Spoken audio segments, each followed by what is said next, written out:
Beaten, harassed or spat at. That is the fate of those targeted and abused because of their religion. It's a straight genocide call against Muslims. The guy suggested that gas chambers. A new helpline is trying to stamp down the numbers of incidents. We will not allow individuals who hate to win. It's simple as that.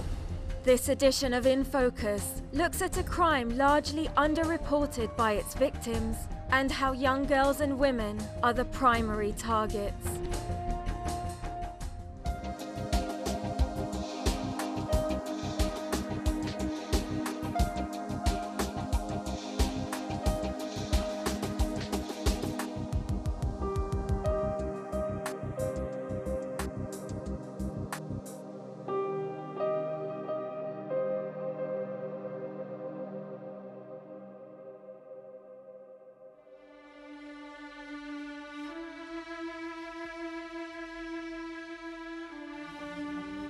There is something fueling crime in the UK which may not be apparent on the surface.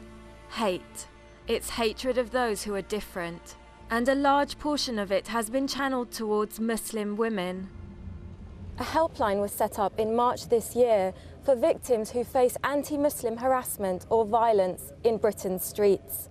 Tell Mama is one of the only first-hand sources of UK-wide data for attacks relating to Islamophobia. Since March, around 250 people have contacted Tell Mama to report anti-Muslim abuse. This has included threats, damage to property, and assault. Some of them have been victims of extreme violence. Some of the women who contacted the helpline had been beaten to the ground, urinated on, or had feces rubbed in their faces. The first incident was I was walking home from university and I was attacked by a group of 8 to 9 young white men. As they pushed me to the ground, they called me Bin Laden and Paki.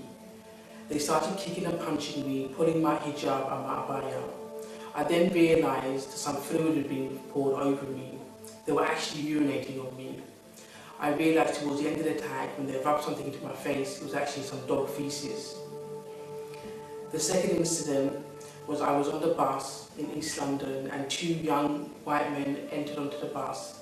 Because I had a rucksack on, they said I had a bomb in my bag. They wanted me to get off the bus. As they tried to entice other passengers, and because of the threatening behaviour, I decided to get off the next bus stop. If you have been experiencing any anti-Muslim or prejudice attacks, then please get in touch with Tell Mama. Noorjahan's testimony is part of a move by Tell Mama to encourage other women to report Islamophobic attacks. The location of the call centre is kept secret for the protection of the Tell Mama team, but they gave us permission to film inside. 5 people work at this call centre, taking calls between 9 and 6 every weekday. There's always somebody on call on evenings and all weekend. All of them have worked here since the call centre was launched in March.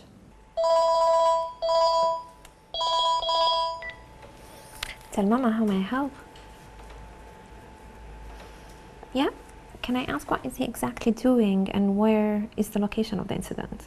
Can you remember some of the threatening comments? And is there any other issues that are happening in your neighborhood that you can see this person is doing, or is it only targeted towards you? Tell me about the call that you just got. What happened? So an elderly woman has called us, and that lady, whenever she enters her house, she just leaves her shoes behind at the entrance of the house. And she's got a neighbor who's a 27-year-old, I think, young male who's British, who's white. And whenever she leaves her shoes outside, or her husband's shoes, he just comes, picks up the shoes, runs away, and tells her, this is not a mosque, and you should not be leaving your shoes outside. I think she's been harassed a couple of times. She's been threatened by his words a couple of times. She said she would be referring the case to victim support and the police urgently, and follow it through until it is resolved. 29 people have called Tell Mama in the last 6 months to report an attack in which they suffered physical harm. That's the equivalent of at least 1 violent assault every week. We tried to contact those who had been victims of extremely violent attacks, but all of them were too frightened to talk publicly about what had happened. But the scars left by psychological abuse can run just as deep, and it is the most vulnerable that are often the targets. The primary victims of hate crimes are women because they're more visible as Muslims. We've come to a secondary school for Muslim girls to hear about their day-to-day experiences. Tell me what kinds of things you've experienced that you think have happened to you because you're Muslims. There was a day I was walking to school and I was trying to cross the zebra crossing, and this guy decided just to not stop when he was supposed to, and he decided to rush through, and he almost hit me, so I ended up jumping back, which it really frightened me, and the guy decided to shout, "Oh, go back to your country, you terrorist." I just felt really hurt. Does that happen often? Not that I recall. Yeah. But one time's enough. Yeah, it was traumatizing.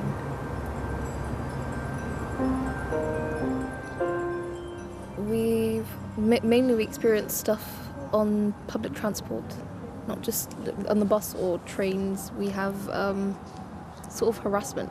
We don't really have that much physical harassment, but it's generally verbal, and some people spit on us sometimes, which is really gross.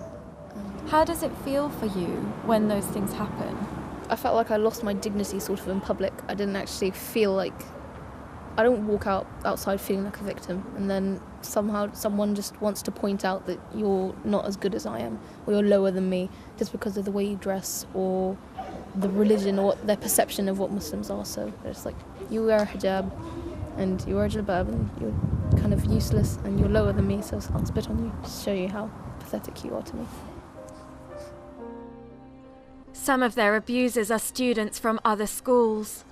They threw eggs at us and stuff like that. And basically, I think they're also afraid of us. They call us terrorists, but I think really if they thought we were terrorists, they wouldn't even do that. They wouldn't even go there because they'd be scared. But they're not.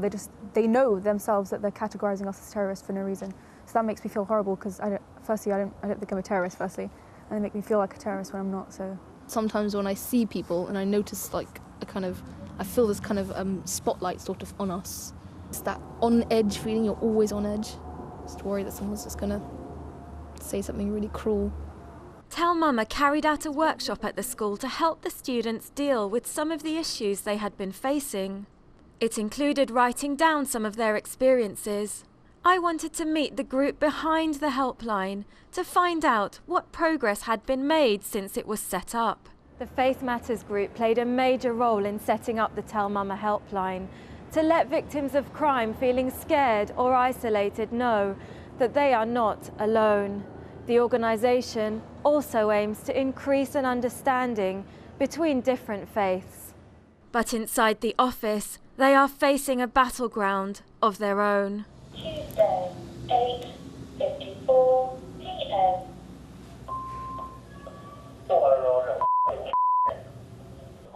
Dirty f***ing Muslims. The British Army is sorting you a lot of out. Kick your to telling me to get a life. He wants to go get a proper job. Instead of going to get a load of terrorists. Thursday, 1:37 p.m.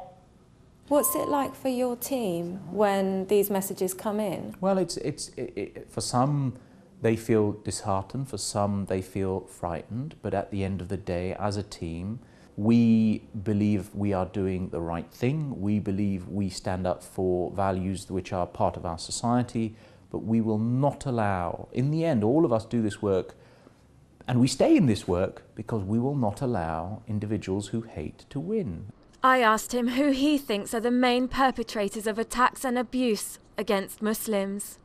Out of the 217 odd cases now we have, over 1/3 of them have a perpetrator who is sympathetic or is a supporter of the English Defence League. How do we know that? Is by their online comments, by their comments on a Facebook site from far-right groups, by them when they conduct an attack saying that they support the EDL, or wearing something that has support for the EDL. So we are actually very clear in how we analyse whether a perpetrator who conducts the attack is sympathetic to the far right. Our facts are starting to show that the English Defence League promotes hate, which means that people then go on the streets and conduct violence. In terms of followers, it may range, or people who are sympathetic to the EDL, it may range of the figure between 50,000 to 100,000 people. That's not a small number of people. Vast majority of those individuals will never want to do anything against a Muslim. They probably will think it, but not do it. We say within that 100,000 there are those hardcore followers that could be in the region of anything up to 5,000 to 10,000. That's still a very large number of people who think it's okay possibly to attack anyone on the street or to offend them on the street. Why do you think more women are being targeted than men? Women who wear the hijab and the niqab seem to suffer more sustained and long-term attacks which are even more aggressive. And so I think there is an issue where you've got press sources, you've got politicians, and you've got even local authority individuals, councillors sometimes saying, well, you know, niqab is too foreign, doesn't fit in the UK. That gives to some degree the green light for those who are really prejudiced against Muslims to think they can do what they want to women wearing the niqab, and that's deeply problematic, deeply problematic.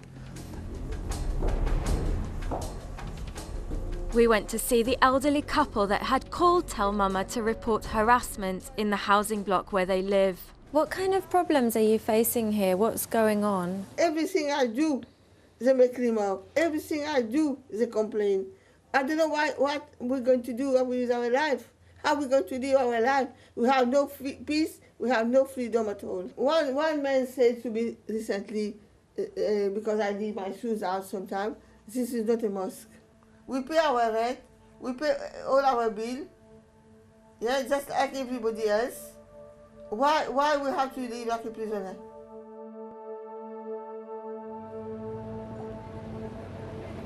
What we've heard about people targeted by the perpetrators of hate crimes are stories of abuse and humiliation. But how much of this is known by the general public who live in Britain? Now, I do feel there's certain religions and certain ethnics that don't want to mix, you know. So mainly the Muslims. When I was a kid, there wasn't an issue with obviously terrorists so much. It was the Irish, the IRA, that side of it. Now it's the Muslim culture. I suppose it's not all terrorists, obviously. I've just been to a helpline earlier on today where since March there's been almost 250 hate crimes against Muslims that have been reported to this one helpline. Does that surprise you? No, it don't really, because you know it's worldwide, isn't it? I mean, things they do. I mean, it's even like you can't win. They're just brainwashed, aren't they? These terrorists, and even English Muslims are brainwashed who've probably never been to these countries before. I guess that would be round about what I expected it to be. Yeah, I mean, with all the propaganda and all the media sort of spin that is coming out against Muslims, I guess that's around about right. I think if you come from London, then you're probably going to be a little bit more liberal towards Muslims or any other ethnic group. But maybe if you come from outside of London, maybe you're going to have some more prejudice against them, you know? What is it that might be fueling some of these hate crimes against Muslims, would you say? Maybe media, just, of course. Yeah, maybe it's media and xenophobia. All traditional cultures are afraid of outsiders.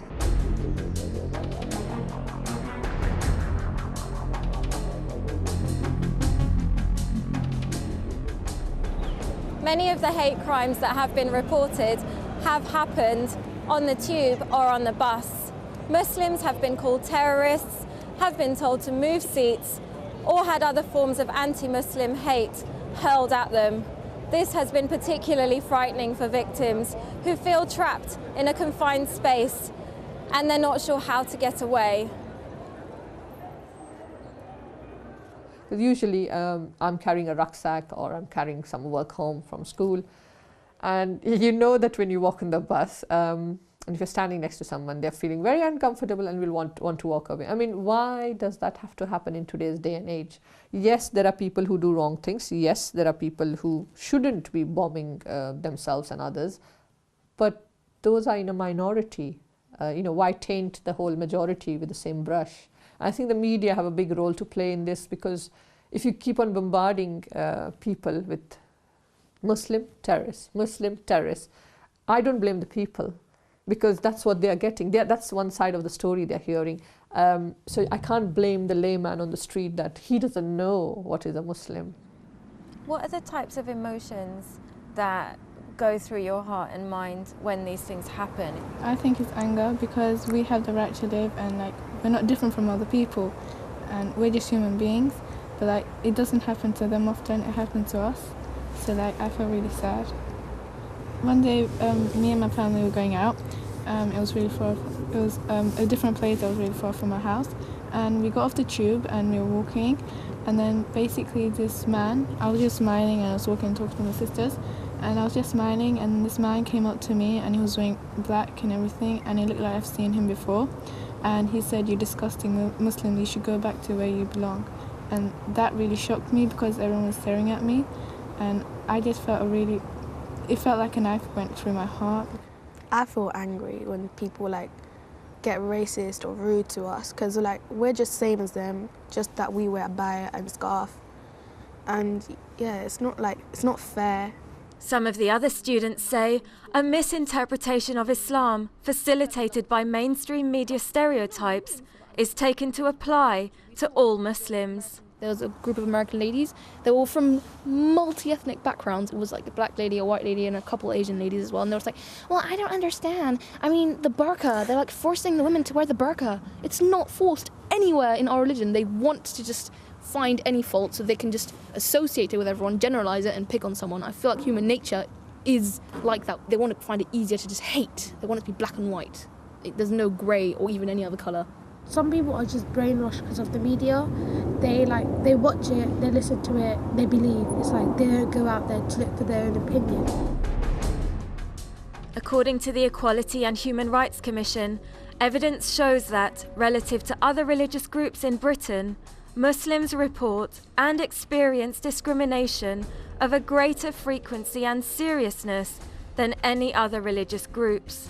The research continues to identify aspects of visible religious difference being a particularly salient part of religious discrimination, especially in relation to Muslim women and clothing. An incident like 9/11 or the 7/7 incident in London, how have these affected the prevalence of hate crimes? Hugely. They have destabilised community relations vis-à-vis Muslim and non-Muslim communities quite badly.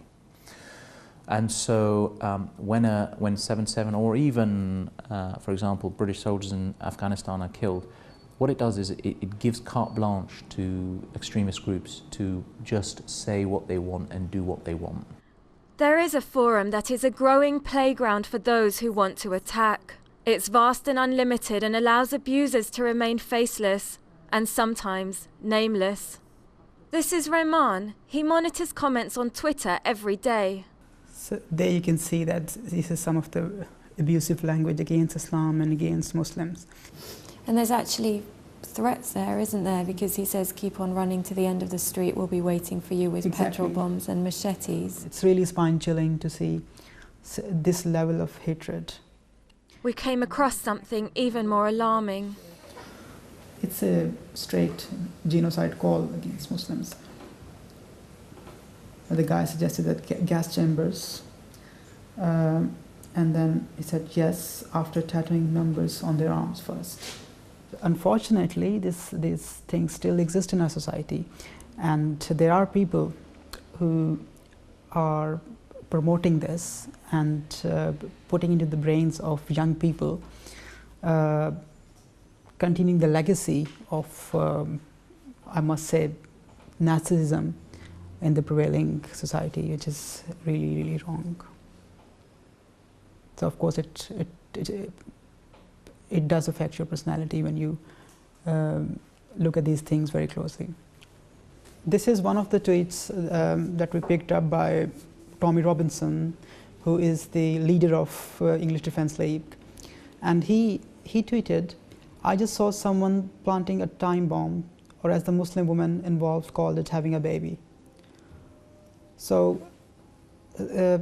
sort of thing coming from the leader of a party is really alarming. It's really insulting for the whole community, and I think it is insulting for the humanity as well to call a baby a time bomb.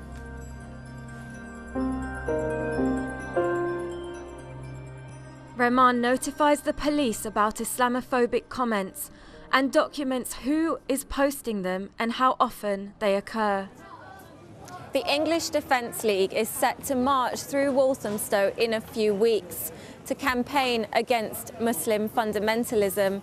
Local residents here have spoken out against the rally, saying that it inflames tensions in the community and spreads a message of hate against all Muslims.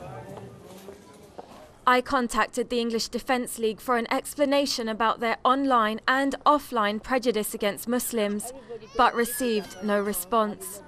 Victim Support is a UK-wide charity that gives free advice to victims, witnesses, their friends and their family. They also speak out as a national voice on behalf of victims to campaign for change.